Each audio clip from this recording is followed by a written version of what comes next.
Nako, eto mga babayan, mayroon po palang tinatagong sikreto.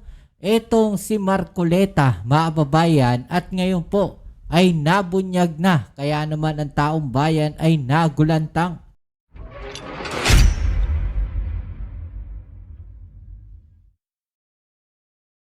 Alright, so welcome back dito sa ating channel dito sa Bobs TV. Okay, so ito pag-usapan natin mga kababayan, no? Ano itong matinding pasabog ni Senator Ping Lacson, mga kababayan? Dahil nagulat po tayong lahat, no? Dahil ito po palang si Senator Marcoleta ay mayroong itinatagong sikreto, mga kababayan. No, grabe. Yan po ang ating alamin ngayon at pag-uusapan. Pero syempre, bago ang lahat, please don't forget to subscribe, like, share, at comment dyan sa comment section. Okay, so shoutout sa rin sa mga subscribers natin dyan. Maraming salamat sa inyo. At 1 view, 1 like po sana ang ating hiling sa mga followers natin dyan. Okay, so eto mga kababayan, no, pinasabog na po ni Senator Ping Lacson ang tinatagong baho, no, netong si Marcoleta, mga kababayan. Totoo ba, no, na etong si Marcoleta, mga kababayan, ay mayroon pong allocables na 500 million, mga kababayan? Grabe ha. Mayroon palang itinatago itong si Senator Marcoleta. Okay, so ito po yung balita, no? Sabi po dito ni Senator Ping Lacson, mayroon pa nga roon na sulat kamay ni the late Yusek Cabral na nag-allocate talaga siya based doon sa request ng allocables. No, nakapag-allocate siya ng 500 million na mga projects kay Senator Marcoleta, mga kababayan. Hindi kasama yon sa hawak ng ombudsman. So ipadadala namin yon kasi galing mismo yon sa kampo sa abogado ni dating Yusek Cabral. Nako, eto po bang si Marcoleta ay maiimbestigahan at makakasuhan din, mga kababayan, sa ombudsman? Grabe ha, may kaso na po siya no, na nakaraan sa COMELEC, mga kababayan. At ito ngayon, may kaso na naman siya. Mukhang makakasuhan po siya ngayon sa ombudsman. No, kabilang umano si Senator Rodante Marcoleta sa mga senador na pinaglaanan ng allocables na aabot sa 500 million. Batay sa request na itinala ng yumaong si Yusek Maria Catalina Cabral. Dahil dito, irerekomenda ng Senate Blue Ribbon Committee na maimbestigahan din ng ombudsman si Marcoleta. Naku po, iimbestigahan na rin si Marcoleta. May itinatago rin pala, mga kababayan. No, yun po ay kung totoo po, no, na ito po ay mayroong 500 million na allocables. So ito yung mga inaalok daw, mga kababayan, na project. 500 million, mga kababayan. Ito, panoorin natin yung balita, no? Let's go. Senador, nakaparehab namin si Senador Rodante Marcoleta, yung BFF mo. Ang binabanggit BFF kasi alam naman natin, no, na laging nagbabangayan tong dalawang to. sorry po. Tama. Yan din ang tawag ko sa kanya. Ang sabi po niya rito, kaya hindi siya pumipirma kasi diniretso na namin galit ka sa corruption, ba't di ka pumirma? Ang sinasabi niya, partial report lang daw. Gusto niya yung buo. So, pakipaliwanag po, anong halaga nitong partial report? Kaya baka maraming ibang senador ang hindi makapirma dahil hindi siya buo or Grabe, no? Ang arte rin ni Marcoleta, eh. mga senador na sangkot na gusto rin nilang proteksyonan. At yung iba nagkampihan. Oh. Yeah, alam mo Arnold, Miss Connie, importante yung partial report kasi yung complexity at saka yung lawak ng sakop ng investigasyon. So kung hindi natin hahatiin at ipo-full report natin, napakahaba. Yun nga lang partial committee report, nasa 400 pages na. Wow. Kaya nga yung kahapon na dineliver ko via a privilege speech, synthesized version lang yun eh. Nako. Ang haba na rin eh, halos 1 oras. Imagine kung full report at hindi ko hatiin, baka 2 oras ako doon sa floor na nagde-deliver ng committee report. Oo. Yun ang una. Pangalawa, hindi katwiran yung hindi pipirma. Dahil ang kanyang katwiran, hindi sa iba-iba yung kanyang rason o katwiran, ano. Ang sinasabi niyang reason kung bakit hindi siya pipirma, ang pinadala ko daw lang sa office niya ay yung PDF copy. Opo. Mm-mm. 400 pages, kung bawat senador, bawat miyembro ng komite, papadalan ko ng tigi-tigis ang hard copy. Di ba mas convenient, Kapal. mas tipid pa sa papel kung Tama. padala mo na lang siya ng, di ba, ng portable document format. Yun yung sinasabi natin mga kababayan, no? Kung yung ibang senador nga no, binasa nila, no, yung PDF file. 'Di ba? Soft copy. No? Bakit sila hindi nila magawa? Kasi yung sinasabi nga natin, no, na kung yan po ay ipiprint, abay napakaraming pages po niyan. No? Ilang pages po yan mga kababayan, yung ipiprint na yan. Sayang po. 'Di ba? Ilang rim ng bond paper yung mauubos diyan. No, dahil lang diyan sa report na yan. Ngayon, para nga po makatipid, mga kababayan, yun yung ginawa ni Senator Ping Lacson. Soft copy na lang. No, basahin nyo na lang. 'Di ba? Kung tamad-tamad ka, talagang hindi mo babasahin yun. Oh, At nasa ganon, kung nagpa-interpret lang ako kahapon, magsasuggest ako, mag-donate ako ng iPad sa kanya para doon niya basahin Alam mo, hindi katwiran yun yung saan daw siya pipirma. tama. Nasa amin yung sinabihan namin yung mga staff ng mga senador, nasa amin yung hard Hard copy. copy. Oo. Mm-mm.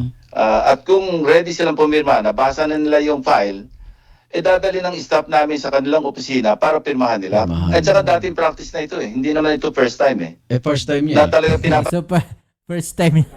So, ganun talaga, no? Parang pinapakita ni Marcoleta na hindi niya alam yung mga ganong sistema, mga babayan.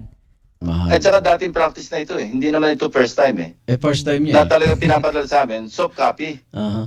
Okay. Senador, kung hindi kayo nakakuha ng majority na signature, dapat ma-archive yan.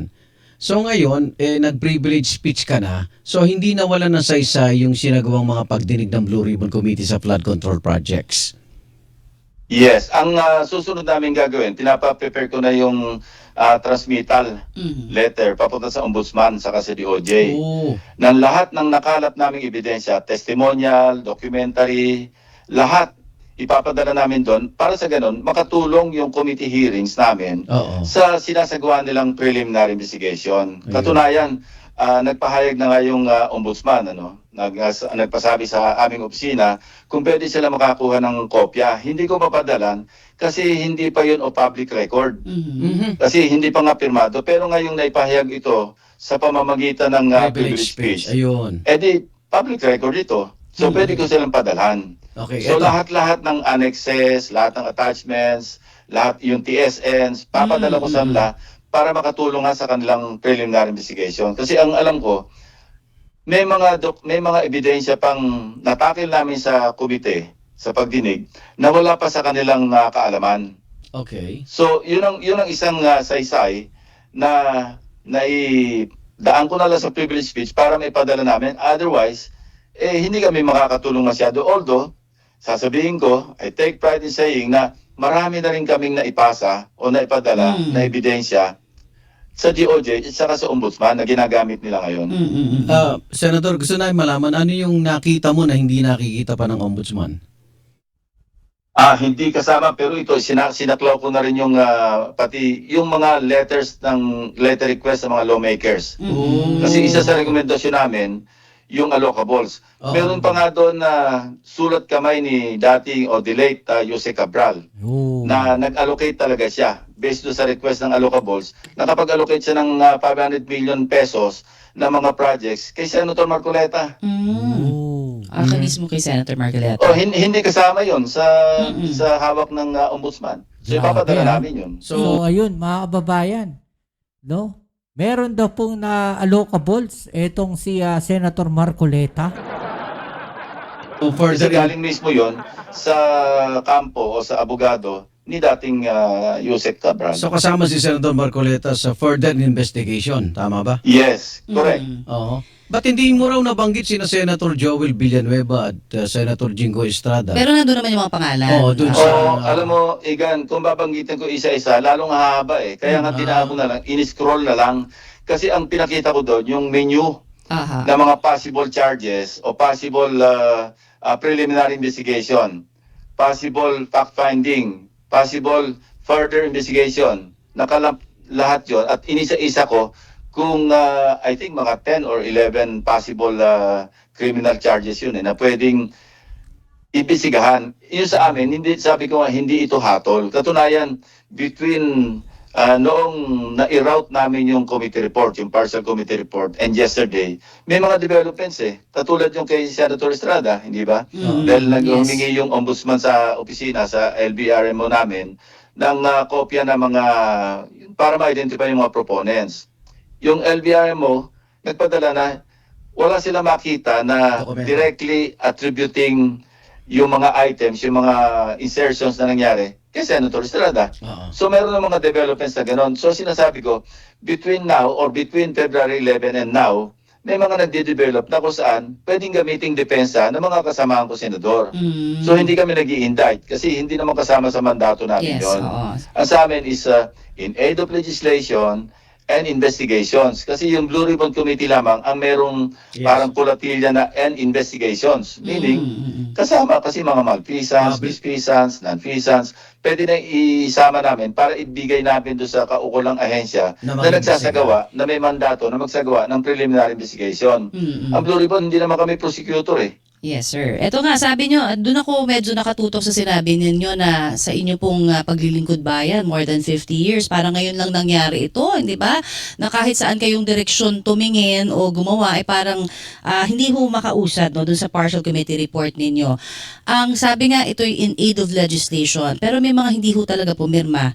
Ang siguro tanong namin bilang kami ho nakasubaybay talaga dito for accountability, paano yun in the future? Ano bang po pwedeng mailagay sa batas para sabihin na natin na talagang magampanan ho sana, 'di ba, ng buo yung Zero trabaho. corruption. Oo, yung mga trabaho po ng Senado o mga senador na parang hindi ho nagkakaroon ng ganitong parang you're caught between a rock and a hard place, sabi nga. Siguro sa rules of the Senate. Mm-mm. Kung ma-amendahan namin yung rules, i-include namin doon yung ma-define more aptly or more properly yung duties and responsibilities ng mga miyembro ng komite. Kasi simple lang naman pirma lang naman. Hindi naman ibig sabihin na pag pumirma ka, sumasang-ayon. Katulad ng Exactly. inihayag ni Senator Erwin Tulfo. Mm-mm. Pumirma siya, pero marami siyang gustong Question. tanungin. Oo. Hindi nga uusad, hindi mai-introduce o hindi makaklarify Mm-mm. through interpellations, hindi ito malalagyan ng mga amendments, modifications, hindi ma-adapt kung walang pipirmang mayorya. Yung Kung pala napirma sana na majority, kaya nga dinefer ko yung pagsagot ko sa interpellation until such time na may report out ko yung partial committee report. Kasi I cannot also allow them to have the best of both worlds. Gusto nila ayaw magpirma, pero interpellate nila ako. Kaya sabi ko, magiging redundant tayo. Pag assuming na makakuha ko ng majority signatures, i-report out ko, doon tayo magdebate. Doon natin italakay para maging fruitful, maging more productive yung talakayan natin. Kasi kahapon, maski interpellate mo ko, hindi naman yung papasok as part of the report na ma-adapt sa plenary.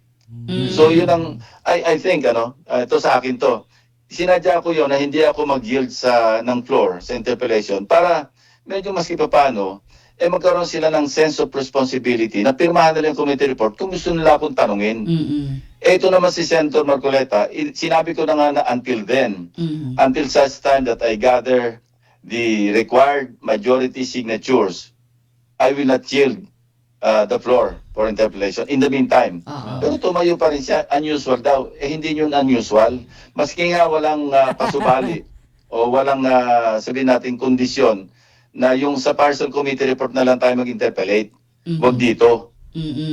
Maski nga walang ganon, any senator has the right not to yield the floor and not to be interpolated. Katunayan, binanggit nga ni Senate President Soto at inabot ko rin yun, yung panahon ni Senator Miriam. Oo. Siya nga nag-sponsor ng bill, yung reproductive health. Pero sabi niya, ayoko mag-interpolate. Pwede yun. So, ha? yung, Pwede yun. yung ibang sponsor, ang in-interpolate. Oo, pwede pala yun. So, walang height, sabi nga, hindi na Okay, so yan mga kababayan, ano? So makikita natin, marami pa talagang hindi alam, no, etong si Senator Marcoleta. Pero ito, no, nakakagulat, etong balita na to, na kung saan mayroon palang tinatagong baho, etong si Marcoleta, mga kababayan. Okay, so yan, muli, maraming salamat sa lahat ng mga patuloy na kasuporta dito sa ating channel. Kita-kits po tayo sa ating next video. Ito muli ang inyong Kuya Mobs, it's Mobs TV. Peace and out.